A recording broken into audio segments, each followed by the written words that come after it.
Sunshine is here. Ano ba?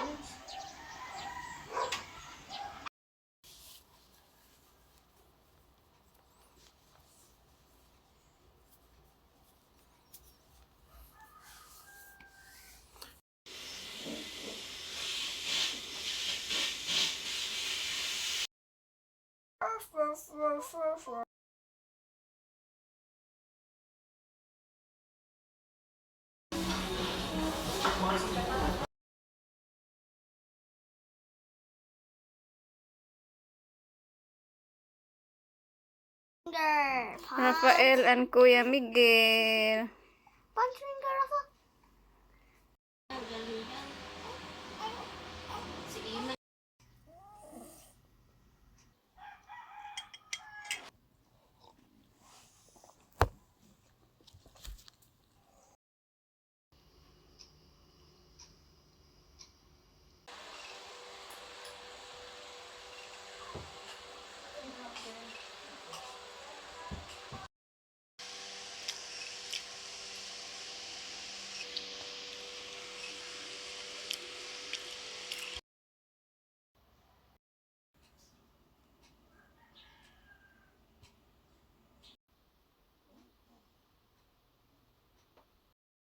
Happy Easter, mommies. Ano tayo yung back? 1 week after. Ipon sa kanila pa na. So, nagtuog ko nag-post ito na to siya na incline siya. Ibalik yung follow up sa OB 1 week after no. So, that was March 24. And, surprisingly, nag-ato ko sa OB. Isang akong BP is 170 over 80. Na-shock ko. Okay naman ko. Wala naman ko problema. Baby, pa-rest ko for a while. Ang nililipihan na ko. Minimum 170. 160. 160, 80. So, kung ano kahit mo ito yung bisitaan pa ulit ako daw. Ba't bisitaan ko yun? Metal daw pa. Dume pa. So, painom ko dahil yun. And then, mga to, since wala naman pinag-feel, is gutom mo haman yung mga 1 o'clock na siguro kapag yung gutom na lunch dito sa Dagdag Street sa Changwa Obos. So kami lagi yung pagkapanangan na then nakalimot ko magitaas na dahil hindi ko wala ang coffee. So after na makaon kita ko kanang hazelnut na ice cold drinks na iparisan pa yung cake sa mga to okay ra pag uli na mo mamis mga around 3 p.m. grabe nagkasakit sa puno maragulog na buwak. So mga around 5 p.m. nagsaka akong gugoon mga almost 80 na siguro.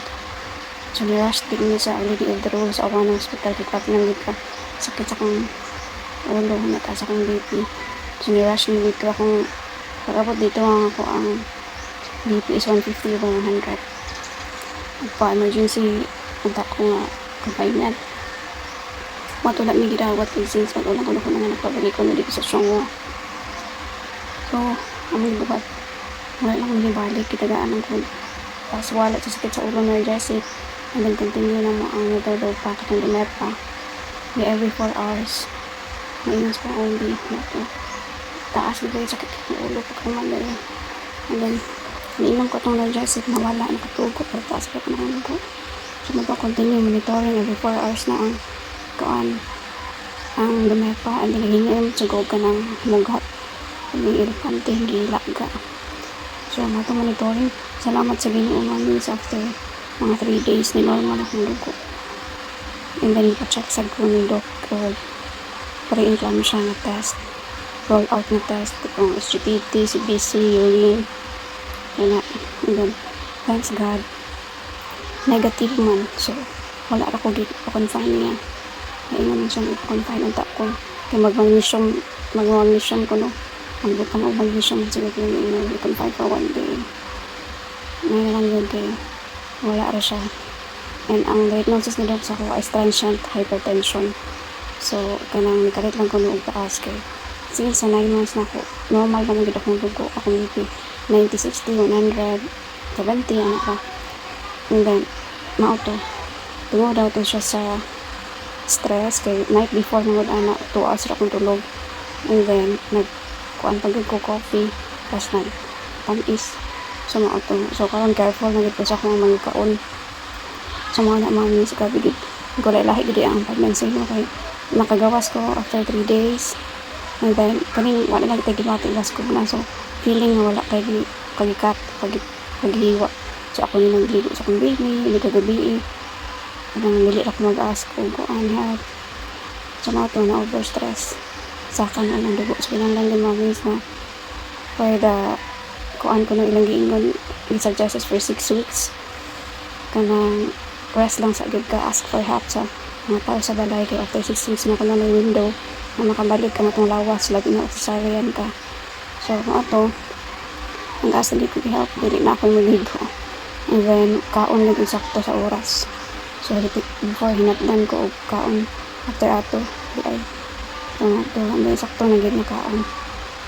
na siya nga take care of your health bilang pagkatanangan so karon mga naanak ko sa 6th week so medyo okay naman pero may sige lang akong monitor sa akong baby and then kung ano akong health overall okay na but si baby na po kaya naanak ko mga gasi ikatulog o pareani ikatulog o dili na naa sa inyong lughan kay kanang kung anong hangin sa tiyan okay sa mga na ako for sharing mommies. Thank you. See you on our next vlog.